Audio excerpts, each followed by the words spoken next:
तो हेलो दोस्तों, मैं बादल सवाल के क्लास में आपका स्वागत है। दोस्तों, जो हमारी DTPSB PRT UP TET STET BEd entrance के लिए जो हमारी मैथ स्पेशल सीरीज चली हुई है, तो उसमें हम जो है परसेंटेज का चैप्टर हमने कल जो है स्टार्ट किया था। तो परसेंटेज के चैप्टर में हमने जो है हमारी एक क्लास हो चुकी थी। हमने बिल्कुल सिंपल बेसिक क्वेश्चन जो हमारे थे वो हमने कल किए थे, और बेसिक क्वेश्चन में भी हमने समझा था कि कैसे हम जो है किसी संख्या का परसेंटेज लगा सकते हैं, किसी संख्या का परसेंटेज हटा सकते हैं, और परसेंटेज होता क्या है। तो आज उससे आगे जो है एक लेवल आगे बढ़ते हुए हम जो है क्वेश्चन करेंगे और देखेंगे किस तरह के क्वेश्चन जो है हमारे इंपॉर्टेंट है परसेंटेज के चैप्टर से। बहुत ज़्यादा इंपॉर्टेंट चैप्टर है, क्योंकि सभी एग्ज़ाम में कोई भी आपका एग्ज़ाम हो उसी में जो है सभी एग्ज़ाम में जो है परसेंटेज के क्वेश्चन आते हैं। और देखो, मैथ की ऐसी बात है कि देखो कि अगर आपने एक बार छोटी छोटी बात समझ ली, जिससे कि आपका जो है आधार जो है कॉन्सेप्ट जो है क्लियर हो गया, तो फिर आप जो है बड़े क्वेश्चन आराम से कर सकते हो। तो उसी तरह जो है हम अपने सभी क्वेश्चन को और सभी चैप्टर को करते चलेंगे। तो देखते हैं हम आज का हमारा क्वेश्चन क्या है। क्वेश्चन नंबर 8 है हमारा, कौन सी संख्या 80 से 60% कम है? 80 से 60% कम है। तो देखो, सबसे पहले तो हम क्या करते हैं, हम सबसे पहले देखते हैं कि 80 का 60% क्या है। 80 का 60% क्या है? 80 का 60% हम निकालेंगे तो क्या हो जाएगा, 80/60, 80 × 60/100, तो क्या आ गया हमारा 8 × 48। ठीक है, ये तो आ गया हमारा 80 का 60%। अब पूछा कि 80 से 60% कम है, तो 80 में से अगर 60 हम घटाओगे तो देखो 80 में से 48 हम घटाओगे तो क्या होगा हमारा, क्या 10 में से 8 गए 2, और यहाँ पे क्या बचा, यहाँ पे बचा 7, 7 में 4 गए 3, तो क्या बचा ये 32। तो ये हमारा जो है इसका आंसर है। कैसे आंसर है? कौन सी संख्या पूछा गया कि कौन सी संख्या 80 से 60% कम है। तो 80 से 60%, 80 का अगर 60% 80 में से कम कर दिया जाए, मतलब कितना 48 कम कर दिया जाए, तो कौन सी संख्या बचेगी हमारी जो है संख्या बचेगी 32। तो वही हमारा जो है इसका आंसर होगा। ठीक है, अब उसके बाद क्वेश्चन नंबर 9, किसी संख्या में से उस संख्या का 40% घटा देने पर 30 प्राप्त होता है, वह संख्या क्या है? देखो, कोई भी हमारी संख्या है तो उसमें से उसका 40% घटा दिया, 40% हटा दिया। अब जो कोई संख्या 100% के बराबर है, कोई भी संख्या हमारी 100% के बराबर है, तो उसमें से 40% घटा दिया तो कितना बचा, 60% बचा। उसने कहा कि 30 प्राप्त होता है, मतलब क्या हुआ कि 40% घटाने के बाद कितना बचा, 60%, और 60% में उन्होंने कहा कि घटाने पर 30 प्राप्त होता है, तो 60% किसके बराबर हो गया, 30 के बराबर हो गया। तो वह संख्या पूछा, जहाँ भी मैंने बताया कि परसेंटेज के बराबर संख्या है तो क्या करना, ऊपर संख्या नीचे परसेंटेज, और क्या निकालना, संख्या निकालनी। संख्या क्या होती है, कोई भी संख्या में 100 के बराबर होती है तो गुणा कर देंगे 100 से।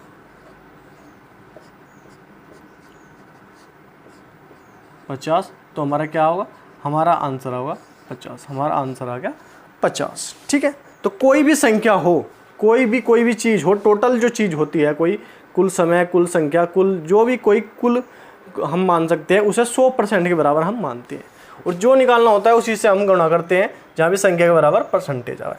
ठीक है, अब उसके बाद क्वेश्चन नंबर 10 है हमें, एक टोकरी में रखे आमों में से 20% खराब है।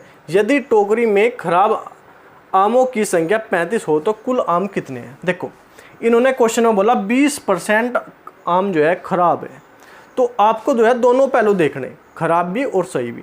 जब 20% खराब है तो सही कितने, 80% है। ठीक है, उसने कहा कि यदि टोकरी में खराब आमों की संख्या 35 हो, मतलब 20% खराब है, 20% तो खराब है, और संख्या होता है 35, मतलब परसेंटेज के बराबर क्या आई, संख्या आ गई। और कुल आम हमसे पूछे, कुल आम, देखो इसमें कुल आम भी पूछ सकते हैं, और जो सही आम है, एक तो खराब आम हो गए, एक ठीक आम हो गया, अच्छे आम हो गए, वो भी हमसे पूछ सकते हैं। संख्या के बराबर परसेंटेज आएगी तो ऊपर संख्या और नीचे क्या, परसेंटेज। हमें कुल आम निकालने, तो कुल हमारा होता है 100 के बराबर, 100 के बराबर, 20 पंजे 100, 20 पंजे 100, और क्या आ गया, 5 पंजे 25 का 5 कहाँ से लगे 2, 5 ते 15 और 2 17, तो क्या आ गया, टोटल आम हमारे पास कितने थे, 175 हमारे पास जो है टोटल आम थे। अगर हमें सही आम की संख्या में निकालनी हो तो हम जो है इसमें खराब आम हमारे क्या है, खराब आम हमारे 20 है, तो सही कितने हैं 80%। जब 20% बराबर 35 है तो 80% बराबर हम आराम से निकाल लें। अब क्वेश्चन नंबर 11 हमारा, एक विद्यालय में कुल छात्रों का एक विद्यालय में कुल छात्रों का 70% लड़के हैं। यदि लड़कियों की संख्या 756 हो तो लड़कों की संख्या कितनी है? अब देखो, ये बॉयज है और ये गर्ल है, ठीक है। उन्होंने कहा कि कुल छात्रों का 70% लड़के हैं, तो 70% लड़के हैं तो लड़कियां कितनी बची? लड़कियां बची 30%, ठीक है। अब लड़कियों की संख्या में दी गई 756 और लड़कों का अनुपात कितना है? परसेंटेज कितनी है? 30%। तो 30% बराबर किसके हो गया? 756 के। और जो हमें चाहिए था वो मिल गया, संख्या के बराबर परसेंटेज मिल गई। तो क्या करेंगे? ऊपर संख्या नीचे परसेंटेज। क्या निकालना? लड़कों की संख्या निकालनी। तो लड़कों की संख्या कितनी है? 70% लड़के हैं, तो गुणा कर देंगे किससे? 70 से। बॉयज निकल जाएंगे हमारे, 0 से 0 काट दो, 3 से काटो, 3 दूनी 6, 3 पंजे 15, 3 दूनी 6। अब गुणा कर दें, 7 दूनी 14 का 4 कहाँ से लगे? 1, 7 पंजे 35 और 1 36 का 6 कहाँ से लगे? 3, 7 दूनी 14, 7 दूनी 14, 15 16 17, कितना आ गया? 1764 जो है ये लड़के थे। 1764 कितने थे? क्या थे? लड़के थे। अब 70% हमारे पास लड़के हैं, 30% हमारे पास लड़कियां हैं। 30% के बराबर कितने के बराबर है? 756 के। ऊपर संख्या नीचे परसेंटेज, हम जो निकालना होता है उसी से करते हैं गुणा। तो बॉयज निकालने थे, लड़के हमें निकालने थे, तो गुणा करेंगे किससे? 70 से गुणा करेंगे। 1764 हमारे जो है इसके लड़के हैं। अब उसके बाद क्वेश्चन नंबर 12 हमारा, एक छात्र को परीक्षा में उत्तीर्ण होने के लिए 40% अंक लेने थे।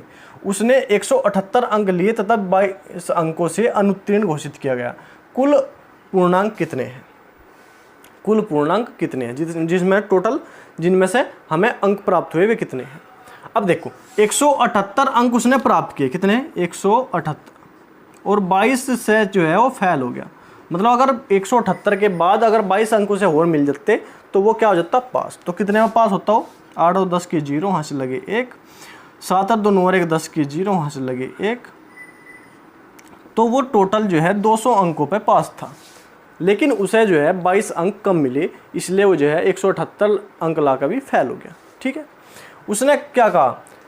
उत्तीर्ण होने के लिए 40% अंक लाने जरूरी थे। मतलब 40% अंक जो है किसके बराबर हो गए? 40% अंक बराबर हो गए 200 के, ठीक है। कुल पूर्णांक पूछा, जहाँ भी क्या है 40% अंक किसके बराबर हो गए? 200 के। जो हमें प्राप्त करना था वो मिल गया। ऊपर संख्या नीचे परसेंटेज, जहाँ भी परसेंटेज के बराबर संख्या है ऊपर संख्या नीचे परसेंटेज।